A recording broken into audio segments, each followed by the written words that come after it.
തകർന്നു തരിപ്പണമായി കൊട്ടിയൂർ പാൽച്ചുരം റോഡ്. യാത്രാക്ലേശം രൂക്ഷം. ഞായറാഴ്ച ജൂലൈ 18 പൂർണ്ണമായി അടച്ചിടും. ഇരിട്ടി. വയനാട്, കണ്ണൂർ ജില്ലകളെ തമ്മിൽ ബന്ധിപ്പിക്കുന്ന പ്രധാന ചുരം പാതയായ കൊട്ടിയൂർ പാൽച്ചുരം റോഡ് പൂർണ്ണമായും തകർന്നു. ചുരത്തിലെ അതീവ അപകട മേഖലയായ ചെകുത്താൻ തോടിന് സമീപമാണ് റോഡിന്റെ ഒരു ഭാഗം പൂർണ്ണമായി തകർന്നത്.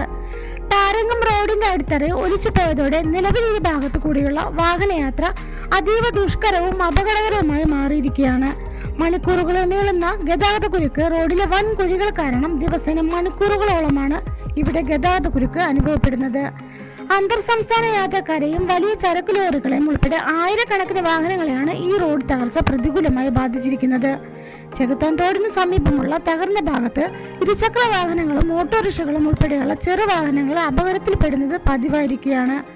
അപകട സാധ്യത വർദ്ധിച്ച സാഹചര്യത്തിൽ ഇവിടെ അടിയന്തര പരിഹാര നടപടികൾ വേണമെന്ന് യാത്രക്കാരും നാട്ടുകാരും ശക്തമായി ആവശ്യപ്പെടുന്നു. ഞായറാഴ്ച റോഡ് പൂർണ്ണമായി അടച്ചിടും. ബദൽപാത ഉപയോഗിക്കുക. അതിനിടെ അമ്പായത്തോട് ബോയ്സ് ടൗൺ റോഡിന്റെ അടിയന്തരമായ അറ്റകുറ്റപ്പണികളുടെ ഭാഗമായി വരും ദിവസങ്ങളിൽ റോഡ് പൂർണ്ണമായി അടച്ചിടുമെന്ന് അധികൃതർ അറിയിച്ചു.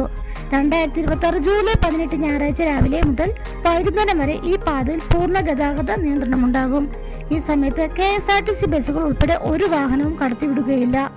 ബദൽ മാർഗം സ്വീകരിക്കുക. ഈ റൂട്ടിൽ പോകേണ്ട വാഹനങ്ങൾ നെടുമ്പോയി റോഡ് വഴി തിരിഞ്ഞു പോകേണ്ടതാണ്. 12 മീറ്റർ വീതിയിൽ റോഡ് വികസനം വരുന്നു. ചെകുത്താൻ തോടിന് സമീപം തകർന്ന ഭാഗത്ത് ഞായറാഴ്ച പ്രധാനമായും അറ്റകുറ്റപ്പണി നടക്കുകയെന്ന് Kerala road fund board assistant executive engineer Sajith അറിയിച്ചു.